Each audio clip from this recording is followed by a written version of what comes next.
on your and you'll be on your way to going up to the company to be one of the senior executive officers. So now Troy's all ears. He's, okay, what is it, Uncle John? What do I need to do? And he's got his paper and he's got his pen out. And I said, Troy, first question I've got to ask you is, what time do you go to work tomorrow? He said, 8 o'clock. 8 o'clock. Starting time's 8 o'clock. I said, not for you. I said, go to work at 7:30.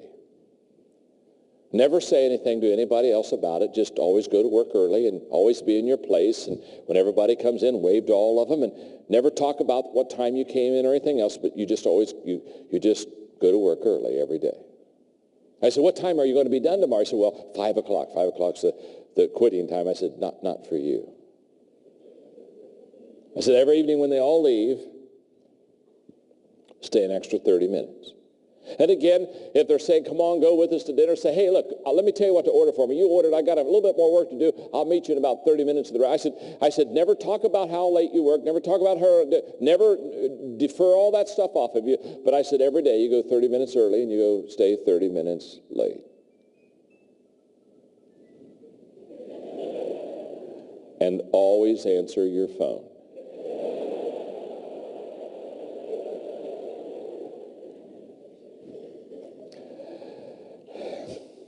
Tell him I said hi. I said, the second thing you do, Troy, I said, you not only go to work early and stay a little bit later than everybody else, the second thing you do is during the day that you work, the people that are in your department around you, every day try to do something to help them that's not your job. Just every day. And for example, if one of the girls has some boxes and she's trying to take it to the storage room, I said, just jump up real quick and grab those boxes. Say, where do you want me to take this to? Take it to the storage room. And they'll say, thank you. That's no problem at all. I said, again, just every day, everybody around you, do something for them that is not your job, that's not expected of you to do for them.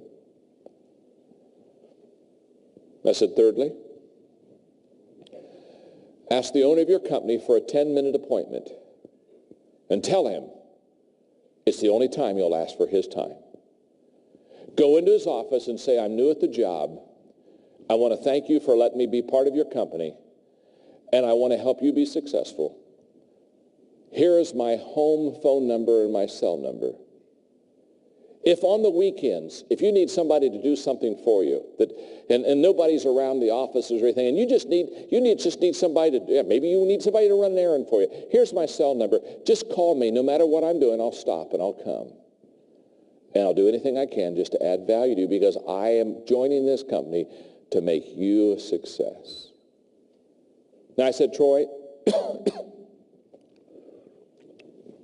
if you do those three things, work a little longer than it's expected, help everyone around you in areas that you don't have to help them, and let your boss know that you're available to him 24/7.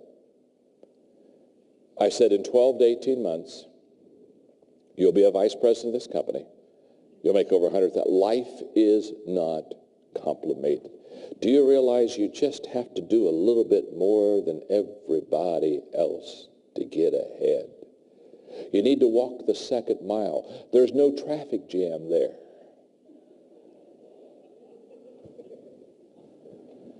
And by the way, in 12 months, he was a vice president, making great money.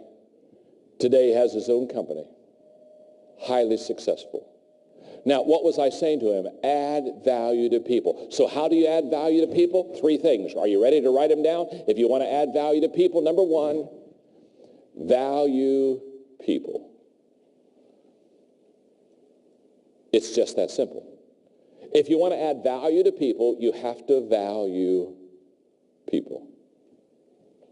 Here's why. If you don't value people, you'll manipulate them. And manipulation is always wrong. Leaders motivate, never manipulate. When I motivate you, I move you for mutual advantage. That's what leaders do. Leaders do move people, but they move people for a win-win mutual advantage. When I manipulate you, I move you for my advantage. That's always wrong. And when people devalue others, they begin to manipulate them. I have a nonprofit company that is training 1 million leaders internationally on all continents. And what we have discovered is in developing countries, the number one sin is that the leaders of those developing countries, they manipulate their people continually. They get advantage out of leading others instead of lifting them up and adding value to them. So you got to value people. If you don't value people, you shouldn't be in the business. People say all the time, they'll say, John, I want to be a leader. I always ask them the same question. Why? Why do you want to be a leader? A lot of times they give me the wrong answer. I want to make a lot of money. I want a good office. Hey, I want a parking place. The only reason to want to be a leader is to add value to others. That's the only reason. All that other stuff, that's automatic. But the purpose is to add value to others. If you want to add value to others, you got to, one, value people. Number two, you got to make yourself more valuable. You have to make yourself more valuable. You have to keep growing. You have to keep learning. Why? Because the only way you can lead people is to be in front. And the only way that you can stay in front is not lead out of power or position, but lead out of knowledge. You've got to keep growing. If you stop growing, the people around you stop growing. So therefore, you set the pace. Leaders set the pace. So therefore, how do you keep adding value to others? You've got to get better yourself. You've got to keep learning. You've got to keep growing. You've got to keep studying so that you have new things to add to them, to give to their life. Therefore, that's why you need to personally grow. And number three, if you want to add value to people, you have to know and relate to what they value. You have to know and relate to what they value. Now,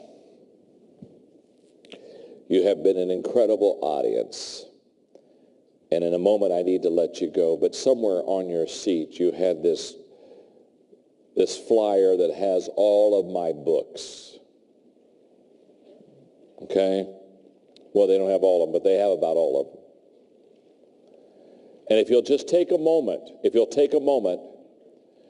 give me 3 minutes, I'll help you understand, because it's my understanding is they are selling these in packages. So if you'll all pull it out, so when you go to the book table and you'll wonder which package to get, I'm going to explain it to you now so that you'll be able to go right out there and pick up what can help you and what can add value to others. Package A and Package B are audio cassettes. It's just this simple. The first on Package A, 25 ways to win with people. Those are the people practices. I've talked to you about 3 of them already. Be the first to help. The stuff that I just talked to you about, those are people practices. Excuse me, if you don't mind, I got to get my glasses on. I can't see these things without my glasses. I'm getting blind, deaf and blind both. But I'm having a wonderful time. Okay, here we go. This will help. The second one, the audio cassette, is the essential qualities of a team player. The essential qualities of a team player talks about 17 qualities. This is a picture album of what a team player needs to look like. So if you're getting ready to hire people on teams, you want this, so it's a checklist of what kind of a team player do you want. The next is developing the leader within you. It's the first leadership book I ever wrote, which tells you 10 ways to develop yourself as a leader. And then obviously is the 21 Irrefutable Laws of Leadership, which is the book that I'm most known for. It's 21 ways to understand how to lead people. Package B is winning with people. Those are the people principles. That's the things such as the elevator principle, the hammer principle that I gave you this morning. The next is the 17 laws of teamwork.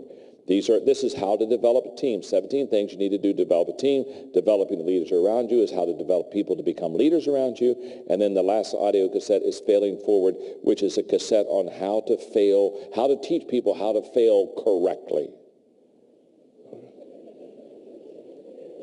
Are you with me? Now, those are the cassettes. Go down to Package C. Now we're into books. The books, I've already explained this, when the 17 laws of teamwork with the workbook is basically how to develop a team. The sports, all the major sports teams in America Use that book. That's the Bible for developing teams. If you want to develop teams, that's a great one. Winning with people, as I've already explained to you, those are the 25 people principles. Developing the leader around you, that's how to develop people that are around you to become leaders, developing the leader within you, the 10 basic things you need. The Treasure of a Friend is a book on friendship, and the 17 qualities of a team player. Again, I've talked to you about that. That's a picture of what a team player looks like. And Relationships 101 are basic things on relationships that I have learned that I teach you. In Package D, there's the book Developing the Leaders Around You, which is how to develop leaders. There's the 21 Minutes in a Leader's Day, which is a process of how to become a leader on a daily basis. There's 21 Laws of Leadership. The next one, Becoming a Person of Influence, is the 10 ways to influence people around you. Developing the leader within you, again, is how to develop yourself, the 10 things. The book Right to Lead talks about character and ethics. The next book, The Qualities of a Leader, these are the 21 This is the picture of what a leader looks like. This is the picture book of a leader. And then Leadership 101 are the basics on leadership that I teach. Package E, Winning with People, you already know what that is. That's the people principles, 25 ways to win with people. Those are the people practices. Your roadmap for success. When I shared with you a moment ago that success is 3 things: knowing my purpose in life, growing to my maximum potential, and sowing seeds, that's in this book. That's what this book is all about. Failing Forward, again, is a book that teaches you how to fail correctly. Now, let me just stop for a moment. The question is not, are you going to fail? The question is, are you going to fail correctly? Is that true? Do we not all fail? How many have failed at least one time today? This book teaches you how to fail correctly. The next book, The Winning Attitude, is a book on how to have an attitude that will allow you to overcome difficult situations. The next book is on success, and then Equipping 101 is basic things I know on how to equip people, and Attitude 101 are basic things I know on attitude. What my understanding is those are available out there. Now, I'll tell you what I'm going to do. During the break, if you go to whatever book table is out there, that'll be fine, because they have given me a table over here. I hope there's a chair over there by it. Now, here's what I want you to do. When you go out and you buy one of those packages, or you buy 2 of those packages, or whatever you want to get, well, if you'll come to me, and out of the package of books that you bought, if you'll pick out 2 of them, 2 of your favorite books, whatever ones you think would be your favorite, I'll personally sign them to you over there. And during breaks today, all day, during breaks, I'll always sit over there and I'll always sign books. So you just bring them to me and I'll sign them, and I'll get to meet you personally, which is a lot of fun, and I'll enjoy that very much. Now, here's the question. Are you learning something today? Huh? Okay, look at your neighbor and say, I'm learning something today. Look right back at your neighbor and say, if you want to learn more, go out there and buy those books. Thank you very much, okay? We'll break until 11:30. You've got 25 minutes. Go get some refreshments. You get the books. I will be over at that table with my pen, and I'll be glad to sign them. I'm having a wonderful time with you. Thank you very much. Take off.